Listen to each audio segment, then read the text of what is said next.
Welcome back, everyone, to another episode of the Attract and Stand Out podcast. I'm your host, Darlene Hawley, and I am so glad you're here. I have a new friend with me. I have Dena Enos with me, and I am so excited to chat and talk all things marketing because both of us, I think, have a passion and a heart for marketing, and I just can't wait to dive into our conversation. Welcome, Dena, to the show. Thank you so much for having me. I'm so thrilled to be here. So before we dive too far in and get all into all the pieces, I would love if you take us back a little bit. Tell us first off who you are, what type of work you're doing, and then tell us a little bit about how you got into this work. Sure. So I am the founder of a company called StrongHouse, which is a marketing and strategy consultancy. I have been running this company for almost 9 years. It will be 9 years in July. And it is a consulting company with heart, is the way that I think about it. So for every project that I work on, I donate marketing hours to a nonprofit of their choice. So every relationship has a give back component to it, and that was something that was really important to me when I decided to do this almost 9 years ago. And the real inspiration was after having a career first in finance and then in marketing in-house, just realized that the areas that I really loved about my job, I wasn't spending as much time doing. So when I finally got the big CMO role and the big VP of marketing role at a publicly traded company, I was spending more time in meetings, less time with my team members, less time being creative or interacting with customers. And I really just wanted to take a step back and reevaluate how I was spending my time and how I was contributing both professionally and also from a give back component. And sort of around the same time, I also realized that my love for working at startups was not compatible with having stability in your professional life. Yes. Particularly a CMO at a startup is a very harrowing situation to put yourself in. So I came up with this concept where I work and really integrate myself in with a team. And sometimes I work with them for 3 months. Sometimes I work with them for 2 years as a senior marketing leader who can help with strategy, build out that marketing roadmap, but also loves doing a ton of execution and is there to really build the skill set, the confidence, the mojo of the team. And it's a great way to still be involved with startups, but it's an easier ask for them. It's lower commitment, and it helps them stay agile. So between all of those things, kind of came to be. I love it. And I love that like that you found your heart. I love that. Excuse me. I love that you said that piece to it because I think it's so important. Like as entrepreneurs, we have to find our passion. We have to bring our heart to the table and to the conversation. And just that piece of giving back and making an impact, I know is so huge. I know that's definitely a piece that I do in my business as well. I actually donate to a nonprofit called Kiva and help entrepreneurs in other countries actually start their businesses or help fund different projects. And I take, a percentage each month and help in that way. And it's so fulfilling to be able to Yes. see the work that they're doing and the things that they're creating. 100%. I am a huge fan of Kiva, and I really admire that you do that. And also, I think it's really on brand for you. So I love that it kind of checks all the boxes in terms of sort of nourishing and fulfilling you, but also is really in line with all of your professional values. I think that's really great. Yeah, thank you. So it sounds like you created like the perfect position for you because I think one of the things that I know just from coaching clients over the past 16 years is oftentimes when we start our own business, we're looking for freedom and flexibility and we're looking for those different components that we can't get, especially when we're working in a startup and it's high demanding and we're putting a ton of heart and energy into it to get it going. I love that you were able to kind of like find a role and a way to still give back to the community, help in like the position that you're passionate about. Tell me a little bit about like how you started getting clients and like what that shift was for you going from working, for a startup in a position to like taking on that entrepreneurial hat and really finding your place out there, I guess is how I want to Yes. put that. It's a great question. And I was actually just talking with someone about this yesterday because they're considering going into the consulting universe and had asked how I had started. So when I first decided to give it a go, one of the things that was still happening was I was still getting calls from recruiters for VP of marketing roles. And it was uh, quite serendipitous that that was still happening. And so I was having these conversations and was able to connect with CEOs or COOs and let them know, like, hey, here's the skill set that I bring. I think I could absolutely help forward your business for the next 3 to 6 months, but I'm not taking an in-house role. How about I come in, I set up some of this foundational marketing work, and let's make sure that your permanent VP of marketing is set up for success. So it was a convenient way to parlay sort of these recruiter conversations that I was already having Yeah. into the first two clients. And that was a very exciting step. And then I just asked within my network. And when I first started, I started at a modest rate and said, hey, I'm looking for my next two clients. And it's a friends and family rate. And I am building up my business and would love to get your feedback along the way. And once I was able to really start building that client base, I've been very fortunate that it has been through network, through referrals. As you know, when you're running your business, you are your product, you are your best advocate for yourself. And so that has been really important to me, particularly if there's a mismatch, and it hasn't happened very often, but on two occasions that I can remember in the last 9 years, there have been times where it hasn't clicked as much and where I have been the first person to raise my hand and say, we aren't as far along as I would have liked by this point. Either I don't think I have the right skill set, or the trust isn't there, or you're not comfortable yet to move forward with the ideas that I have. So how about we think about a transition plan so that you can find a better resource and we can preserve the long-term relationship. And it's only happened twice, but in some strange ways, I actually feel most proud about those interactions and have been able to preserve those relationships uh, because they came from a good place of, if you're not able to fully deliver what you set out to do, I think it's just so important to be sincere about that and to kind of have those difficult conversations earlier. The Yeah. sooner the better. Absolutely. There's definitely been a few times in my career as well where maybe when I look back, I'm always like, okay, maybe I saw a few red flags when I was doing, our discovery call and learning a little bit, but I was like, I think we can work through this. We'll find a way. Right. Like it'll come together. And then there's been times where there was some things that I was worried about and we've done great and we moved right through them and life Yes. was amazing. And then I've had a couple other clients where the same type thing, like, all right, this is like my success is in your success is what I always tell my clients because it's I true. love that. I'm Mhm. coaching them to, get their business to the next level and scale and really be able to, provide a life for themselves so they can, give back to the community and support their family and do the things that they want to do and travel the world, whatever it is they want. And I'm like, Yes. if we're not making progress, like I don't want to just take money like that. That's just not part of who I am and how I work. So I love that that's something that you're so, conscientious about. And and I know how valuable that is. Like that's one of those pieces like that your clients were probably like, yeah, you're right. Like this isn't working or it's not going. Like it's nice to be able to be in a situation where we can just show up as amazing, kind human beings and say, let's switch things up a bit and see Yeah. how we can do this. Yes. Yes. Thanks for saying that. Yeah. Yes. So tell me about like the perfect client for you. Like who is like the ideal client that you love to work with and and maybe Mm, tell us maybe a story of a project. Doesn't you don't have to give us all the details, but high level, sure.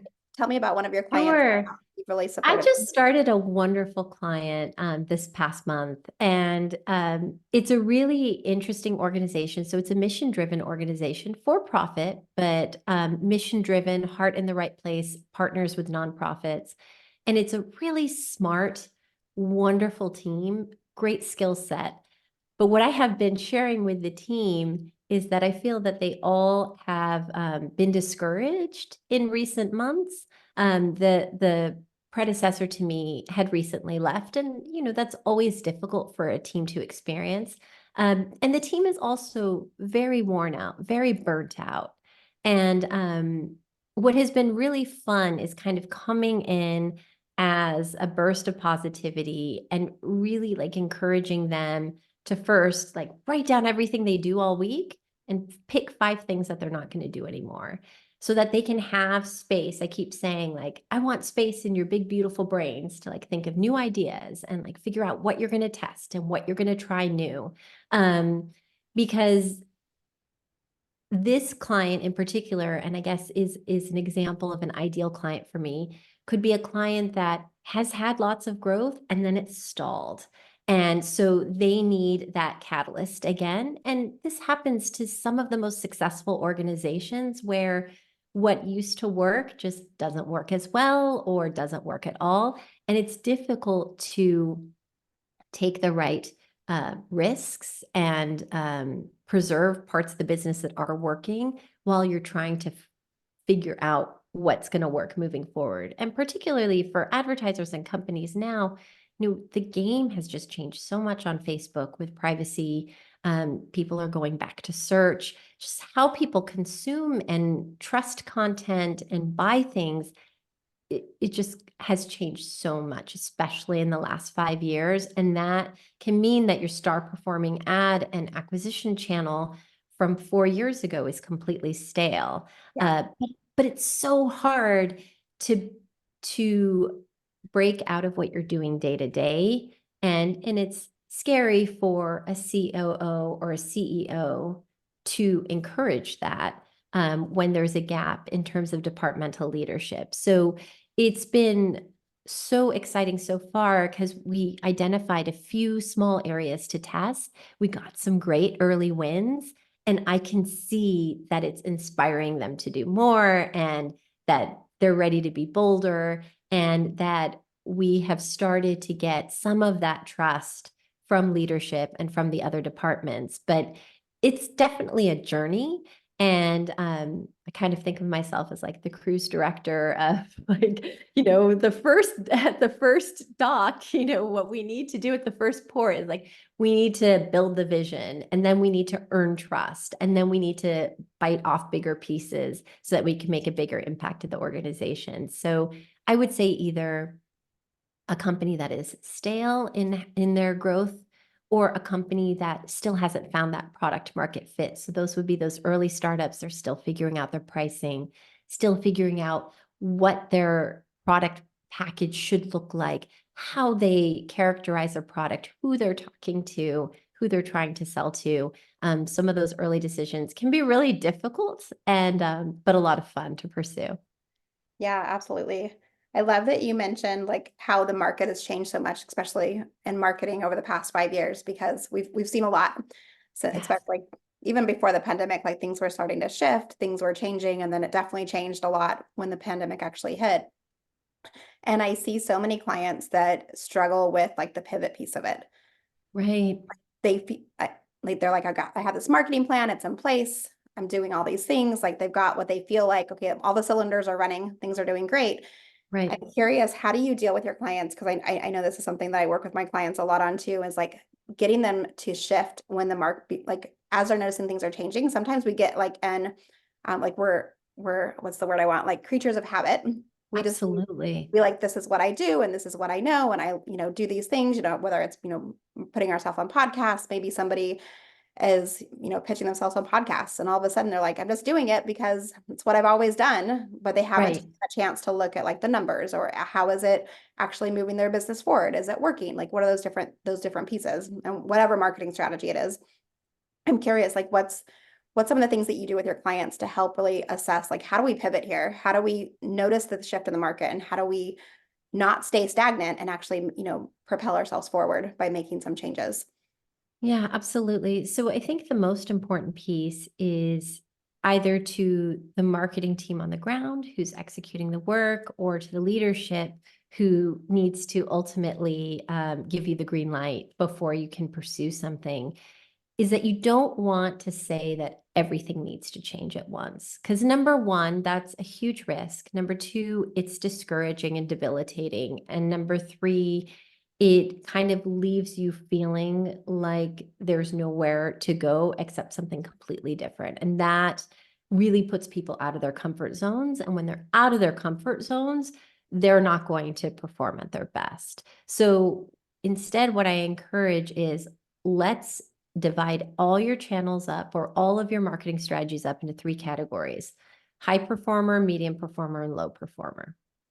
And let's leave low performer alone. Let's leave high performer alone, which may be the two that typically people would go to, like go to what's performing the worst. But what's performing the worst might actually be the biggest challenge. So if there's something that you feel there's no chance in resurrecting, I would pause that spend and move the spend somewhere else. But if it's something that it's going to take a lot of effort and it's not a large portion of your budget, I might actually leave that and instead go to that middle section of channels and that middle section of cost, because there's some promising nuggets in there, but it needs to be tweaked. Then take a portion of that traffic and figure out 3 tests that you're going to do and be very disciplined about it, where it's a small portion, so you're minimizing your risk. The 3 tests should be quite discreet.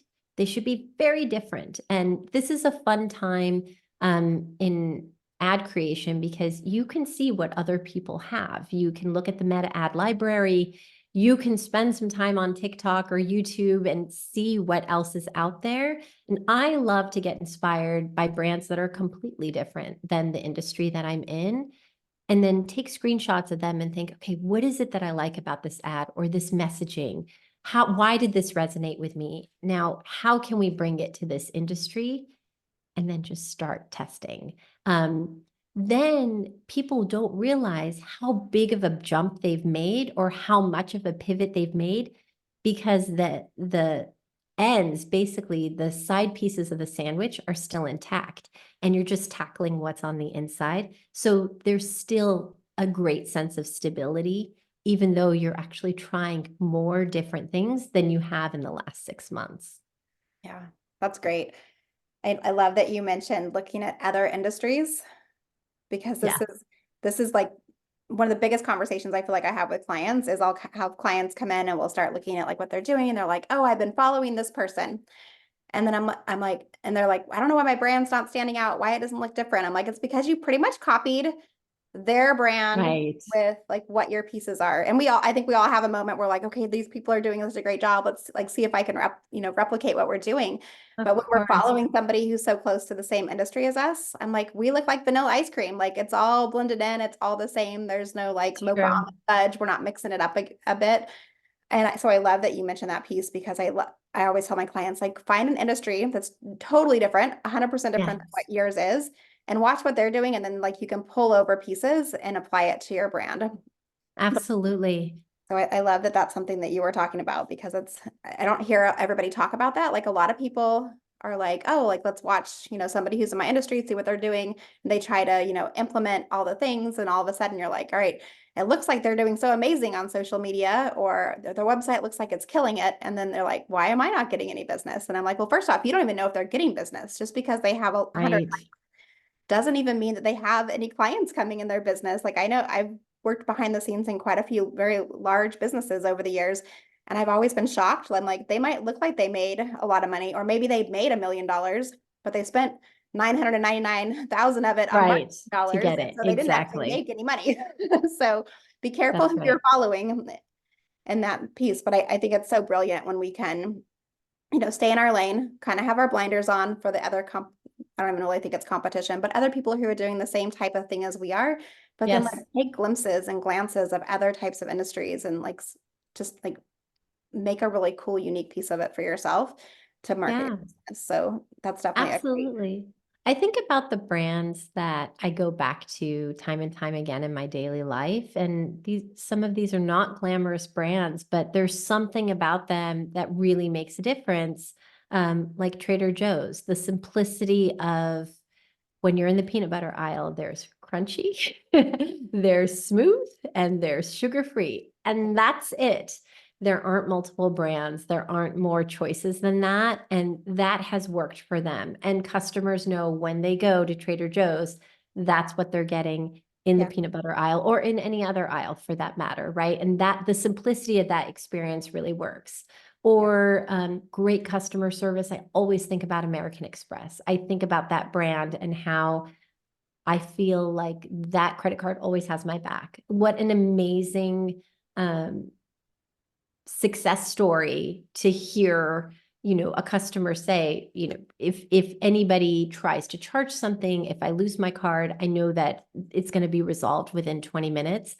And so I think about that type of inspiration, and that's so different than any of the clients who I'm working with now. But those principles, I think, really have a place in terms of why did it make me a loyal customer? Why does it still resonate with me? And why do I believe that those brands are sincere about either just offering great, simple choices or providing excellent customer service every time? So I think just pulling out those principles is also a very helpful kind of exercise to do with a marketing team that feels like they've hit some roadblocks, and just kind of ask them, like, what are your favorite brands?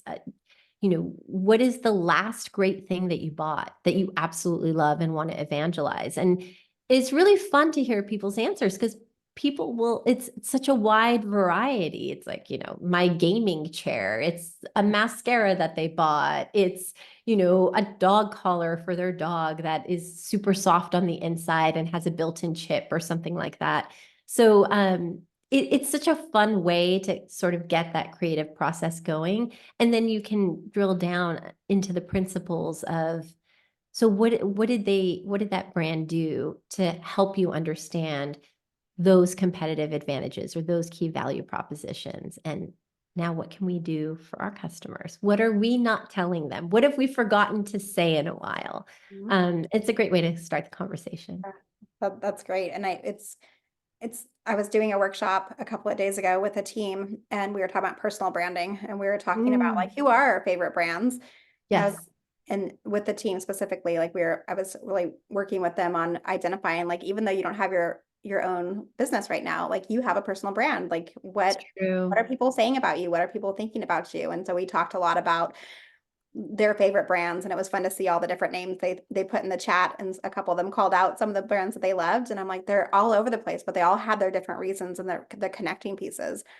And Yes, especially if we're, entrepreneurs and we're starting our businesses and we're putting ourselves out there, we need to make sure that those pieces are connecting and that people really get to see who we are in that yes, in that way, because they're buying, like you said a second ago, like, they're buying you. Most, yes, like, both the two of us, and probably most people listening to this podcast right now, like, we're selling service-based businesses. Like, that's they're exactly getting right. a piece of us with it, and making sure that we're putting ourselves out the right way. People can understand why they want to work with us. What's up, going back to values and, our culture, and how we're, the stories that we're can't even Yes, talk, the stories that we're sharing, if I can say that, like, right. so powerful. So I think it's just special when we can, like, really look at other brands and go, okay, these are the ones I shop with. These are the places I like to spend my money. Now, what do they have that's so unique? And how can I find that same, not the same thing, but the piece that to the puzzle of what I can offer. Yeah, that's exactly right. So I'm curious, I want to kind of switch gears just a little bit. I'd Yes. love to hear, like, when you think about your leadership style and, like, the key principles that have really helped you drive yourself so much success within the organizations you worked in the past, but then especially as an entrepreneur, what would you say is, like, one of your strongest leadership principles that's really helped you be Mm, successful today?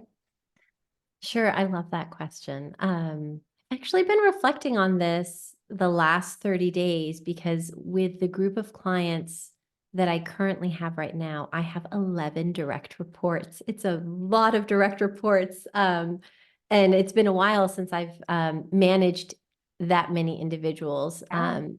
at once.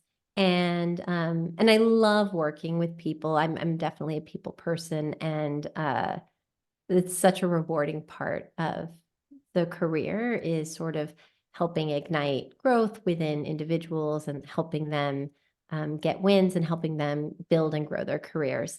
I would say two two areas that I think represent my leadership style. One is sincerity. I think that's something that's very important in all of the language that I use, in the way that I build relationships, in the way that I ask questions, and even in the way that I push back.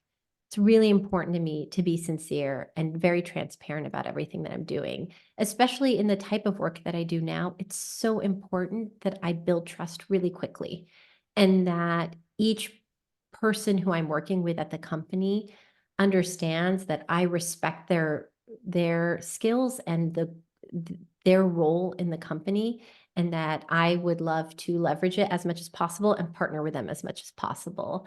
It never works when there's friction. And so I'm always trying to understand, like, hey, if I were to ask for this project, what part of it do you have hesitation about? What part of it is a non-starter?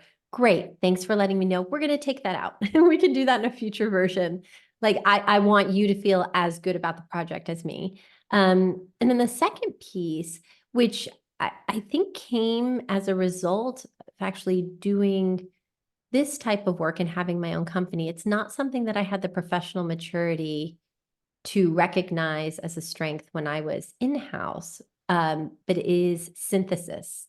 I think that I am quite strong at synthesizing ideas and making the sum of the parts a more valuable whole. And I think earlier in my career, unless the idea originated with me or my team, I didn't always feel like it was a win. So there's been this evolution of, if I can help put together the winning ideas, or I can help illuminate or make those voices a little bit louder in a meeting, I'm contributing to the success. And that is a great way to lead. That is a great way to impact and scale a business. The idea doesn't have to be mine. That's been a real I think game-changing realization in the last few years. Yeah, it's a huge like eye-opening growth. Like it's a growth Mhm. change for you. Like just seeing yourself in Yes, a different light and seeing how I know for myself, like early in my 20s, I wanted to have the idea. I wanted to be the one that rose absolutely. my hand and said I had the idea and like we ran with Right. it. And, like I felt so powerful and like I'm like I Yes. totally got this, like I'm doing things right. And I would agree with you, like over time, like we start to realize like we don't have to always bring the idea to the table. How do we make it better? How do we tweak it? How do we add to it and really Yes. bring the team together to get to the place we're trying to go? So I think that's, I don't know, maybe it's like fine wine, like fine wine, if we get better Yeah. over I time and we think, start to realize it doesn't have to be only what the things that came up out of my brain to right. No, that's exactly right. If I could also tell 20-something me that you don't have to be in every meeting, I am actually overjoyed when I don't have to be at a meeting, or when I can raise my hand and say, actually, I could drive more value not being in that meeting and instead heads down on the project we discussed. It's a really empowering moment. And I think companies would really benefit from like inspiring their leaders and their team members to opt out of meetings. There are too many of them. I 110% agree. Half the meetings, I'm like, we just had a 60-minute meeting and we just like made ourselves stay on to the end and we Yes. didn't even talk about anything. Like we had our objective 10 minutes in. Like, what are we doing here still? Like Right. I'm a huge advocate of like, let's get to the point, get to what we need to do. And then we Yes. catch up later on like all the other little things. I'm Exactly. like, it's not off. It's water cooler time is what it ends up being. You could have given everyone 50 minutes back, right? I love to give even 5 minutes back at the end of a meeting. I'm like, okay, I saved us 5 minutes. Like we all get to have potty breaks and we can go Oh, get to that's a our great next meeting move. on time. Yes. Yes. Dina, this is so fun. I love just the places we went in today's conversation. Before we move into rapid fire questions, is there any like final thoughts or things that you want to share with the community that you think would be powerful? Sure. I think leading with heart is something that has really been resonant for me the last 9 years. And I think understanding where your values are and what's most important to you, and being comfortable making trade-offs. I'm a huge fan of building and designing the life that you love, but also understanding that what you love may change at different points in your life, and it's okay to not have everything. It's actually wonderful to yearn for something and to make trade-offs. I think it represents a lot of maturity. And as I've been growing my business, that's been something that I've consistently gone back to, which is don't have to hit all of the benchmarks right now. Don't have to get all the wins right now. It's kind of lovely to have more to look forward to and to build towards. So beautiful. Thanks. All right, I got a couple of random questions for you. Let's dive into the rapid fire part of today. Yay! And the first question I have for you, and you just mentioned values. Values are a huge piece to like once I identified that how important it was to like find my values, and then I've helped my clients with it. It's just been the game changer. I'd love to know, like, what do you think is like your top value and why did you pick it? I would say, collaboration might be my top value at this point in my career, because I think that when I can encourage collaboration, when I can work directly with team members to, again, create a whole that is bigger than the sum of its parts, that is when the real magic happens.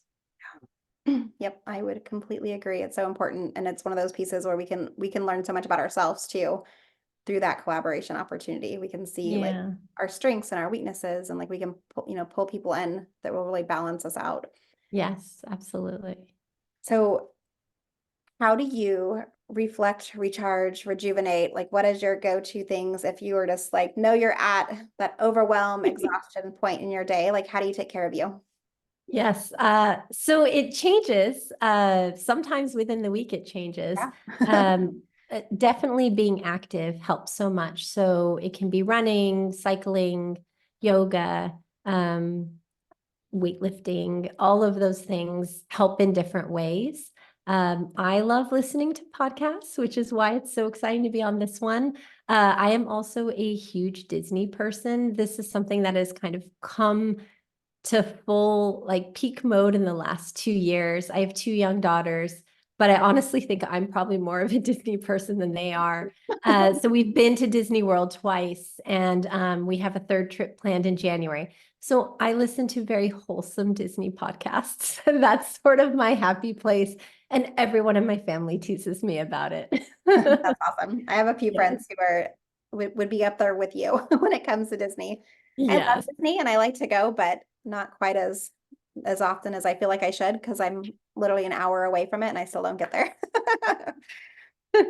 We'll talk after. Well, absolutely. We'll have to plan a trip. All right. And my last question for you today is if I could buy you a ticket to anywhere in the world, where would you go and why? Ooh. Um, Gosh, I would say Tokyo.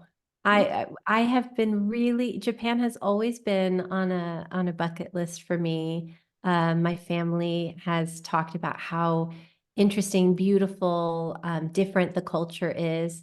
And there is a Disney World there. There's a Tokyo Disneyland. So it would check all the Just check all boxes. the boxes. You're like Yes, bucket list galore. We're going for yes, it. yes. Very fun. I love it. Dena, thank you so much for being on the show. It's been an absolute joy to get the chance to talk with you. Thank I you would for love having if me. you could tell people how to connect with you. I know they're going to want to find you and connect. Where should they go? Absolutely. You can come to my website, www.stronghouse.us, or find me on LinkedIn. Awesome. All right, everyone. That's another wrap for the Attract and Stand Out podcast. As always, please hit subscribe if you are not following the podcast. I would love for you to join us every month as as we release new episodes and have more amazing conversations. And while you're there, feel free to leave a review. Your reviews mean so much, and it helps get other people to hear about the podcast and join in the fun. As always, I believe in you. You're allowed to stand out. You're allowed to be you. You're allowed to, I said it backwards this time. You're allowed to stand out. You're allowed to shine. You're allowed to be you. Bye, everybody. We'll see you next time.